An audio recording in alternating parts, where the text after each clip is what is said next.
Red Sox prospect Kristian Campbell is off to a hot start in 2025 and signed an 8-year contract extension just a week into his big league career. Using Pelotero, we analyzed Campbell and created a player intelligence profile to understand his strengths, weaknesses, and opportunities as a player. Here's what's happening under the hood.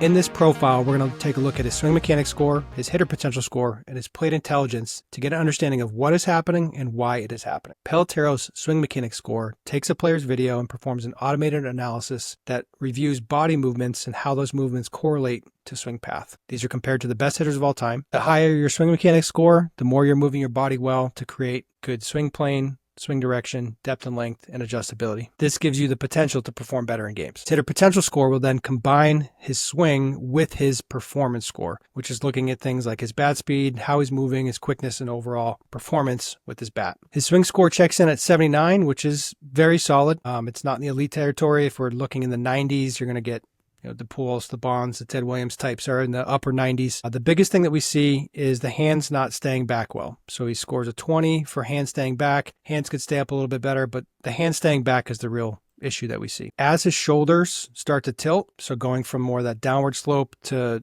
sloped with the back shoulder down, his hands are coming forward as this is happening. Typically, we want to see the hands staying up and back as that back shoulder comes forward. So that's the biggest knock on his swing. They're coming down a little bit as well. When we add his performance score, he's a 99. He's very, very good from a performance standpoint. So that pulls his score up 7 points. So we can see his performance is carrying the swing more than the mechanics are. Some players will have really good mechanics, but not good performance. Campbell's the opposite of that. He's got very good performance and a lower mechanics score. Next, we're going to look at his Plate Intelligence. Plate Intelligence is a game tracking app available to all Pelotero subscribers. To get this data on Campbell, we tracked his at-bats and answered important questions about swing decisions, timing, and accuracy. Plate Intelligence is a look at your overall process as a hitter.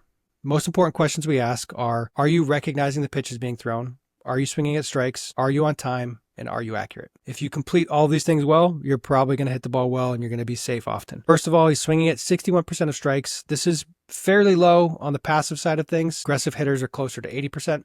So he's not swinging a ton. His timing is really jumping out here where he's late 75% of the time, on time 7%, early 18%. So he's really living in late here. And then from an accuracy standpoint, he's pretty balanced, 41% over, 39% under, and 20% squared up. These are reasonable numbers. It's early in the season, so there's some sample size here, but timing is really the thing that's jumping out here. So in leverage counts, which is non-two-strike, the hitters counts, he's late 68% of the time. This is a number that we don't love to see. We want to see hitters on time, even trending to be a little bit early in leverage counts because this is the time to take a chance. You have other strikes to play with. Part of this is his approach, and we're going to talk about that as we get to more of analysis. Against different pitch types, against fastballs, he's late 86% of the time. This is where it starts to get a little more interesting. On breaking balls, he's also late 64% of the time. And off speed, he's late. So this is non-breaking ball off speed, which would be change up splitters. Also late 56% of the time. See the early start trending up on the off-speed pitches, but in general, his trend is that he's late. And then last, against different pitch velocities, guys that throw hard, he's late. Guys that throw average speeds, he's late. Guys that throw low speeds, he's late. He is living in late. From an accuracy standpoint, he's missing over quite a bit. When we look at accuracy based on pitch type, he's squaring up fastballs the most, and then off-speed he's over. So this is kind of giving a trend of he's aiming over the ball, riding fastball, he's probably going to have a better chance with. But in general, he's late and he's over. So now that we understand where Campbell's at from a mechanics standpoint, where we see the hands moving forward a little bit earlier, he's got some mechanical deficiencies, but he's making up for it with athleticism. And then from an plate intelligence standpoint, he's living in late and he tends to be over. Now let's take a look at what's happening with his bat as he's getting into these positions. And this is where I think timing-wise, he's going to have opportunities to take more chances and be more aggressive. So what we're looking for here is what is his barrel doing as he's kind of gathering, as he's seeing the pitch. So when I look at his overall lower body positioning where the pelvis kind of kicks back, his posture leans forward, reminds me of Albert Pujols a bit. So from a gathering type movement, we see a posture change. So we see the butt kind of work back, we see the head and posture lean forward. And if we go to Campbell, we're going to see something fairly similar. Big difference that we see is now that Campbell's in that position, his barrel is going to continue to leak up as the hips open, as the shoulders start to move. With Pujols, we're going to see the hands working back as that's happening. So we pull this back in. He's got this tremendous athleticism, and I see the lower body's really driving this opening here. Everything about his move is a forward move where the hands are kind of staying back because they're back, but they're not working back further. He's kind of maxed out his range of motion on the backside. And when the shoulder starts to move, his hands kind of have to come forward. Where with Albert, they have room to go back. And the act of getting the hands back, the muscle engagement that's happening, the back hip coming forward, the knee going down and in, the back shoulder getting forward, and the hands going back is kind of all tied into one. It's one move. It's cohesive. It's all tied together. Where Campbell, I don't see the hands staying back the same, and that shows up in the barrel release. And he ends up a little bit steep as opposed to getting on the plane better.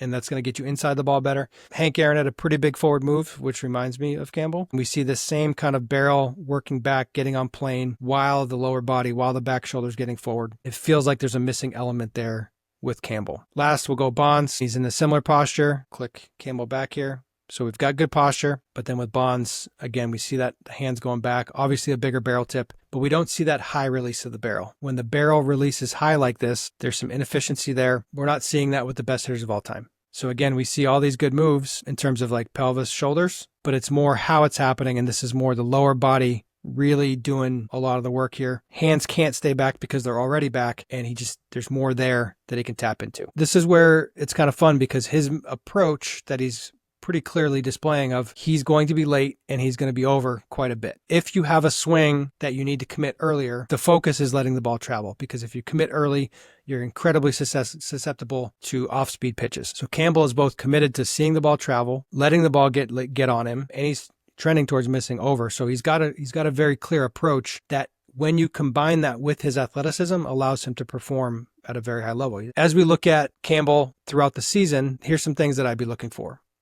Number one, what are his takes looking like? Are the hands coming forward in the takes? Is he able to stay back? I'm very intrigued, like as the season wears on, when he gets stressed, as his body maybe gets tired or sore, can he maintain this level of go with this approach? Is he able to keep his hands back? Is he jumping forward? What do the pitchers do when his takes are jumpy? He's facing the best pitchers in the world. He's a really good athlete. How much is he going to naturally adapt to this and just start to hone his swing based on the competition? And also, like leverage counts wise, is he starting to take more chances? Part of this is he's been in the big leagues for a week. As he gets more comfortable, he's going to maybe feel like he can take more risks. But from a mechanic standpoint, there's things there that I think are causing the approach that he needs, but he's also doing a really good job with that approach that he's taken. Overall, we like Campbell as a player. It is impressive to see such a young player stick to his approach and have process that's so clear. And we think there's opportunities for that floor to get higher as his swing evolves and gets better. We hope you like this video. Subscribe to Pelotero to get notifications when we put out more player intelligence content.